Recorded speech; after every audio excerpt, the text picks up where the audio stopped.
Hello दोस्तों, M के tales में आप सभी का हार्दिक स्वागत है। आज की कहानी बहुत ही मज़ेदार होने वाली है, जिसका नाम है कल्पना की रस्सियाँ।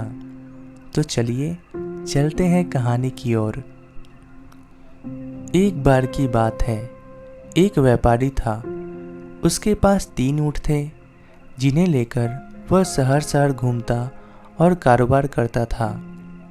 एक बार कहीं जाते हुए रात हो गई, तो उसने सोचा, आराम करने के लिए मैं इस सराय में रुक जाता हूँ और सराय के बाहर ही अपने ऊँटों को बांध देता हूँ। व्यापारी अपने ऊँटों को बांधने लगा।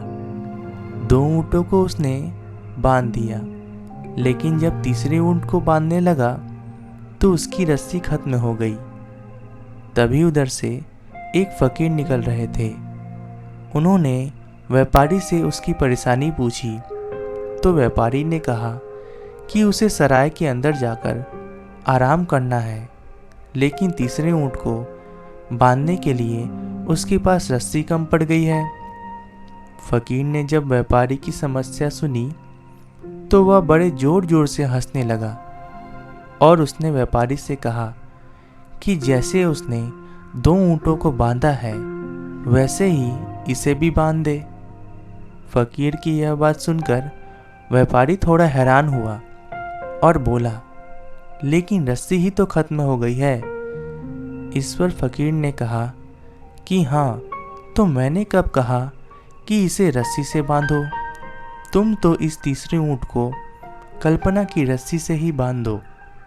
व्यापारी ने ऐसा ही किया और उसने ऊँट के गले में काल्पनिक रस्सी का फंदा डालने जैसा नाटक किया और उसका दूसरा सिरा पेड़ से बांध दिया। जैसे ही उसने यह अभिनय किया, तीसरा ऊँट बड़े आराम से बैठ गया। व्यापारी ने सराय के अंदर जाकर बड़े आराम से नींद ली और सुबह उठकर वापस जाने के लिए ऊँटों को खोला, तो 2 ऊँट खड़े हो गए और चलने को तैयार हो गए, लेकिन तीसरा ऊँट नहीं उठ रहा था। इस पर गुस्से में आकर व्यापारी उसे मारने लगा, लेकिन फिर भी ऊँट नहीं उठा।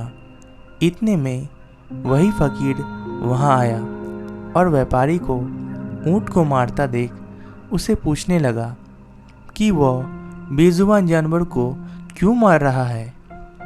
व्यापारी ने कहा कि उसे देर हो रही है, लेकिन तीसरा ऊँट उठ नहीं रहा।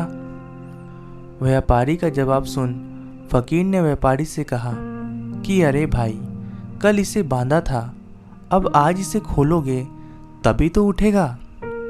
व्यापारी ने कहा, मैंने इसे हकीकत में थोड़ी बांधा था, सिर्फ नाटक किया था। फिर फकीर ने व्यापारी से कहा कि कल जैसे उसने इसे बांधने का नाटक किया था, वैसे ही अब आज इसे खोलने का भी नाटक करे।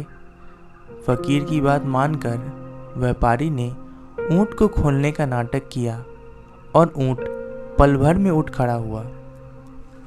तो दोस्तों, इस कहानी से हमें एक सीख मिलती है कि लोग भी उस तीसरे ऊँट की तरह परंपराओं की अदृश्य रस्सी से बंधे रहते हैं, जिसमें गलत सही का अंतर करना भूल जाते हैं। ऐसी ही मनोरंजक कहानियाँ सुनने के लिए आप हमारे चैनल को सब्सक्राइब करें। धन्यवाद।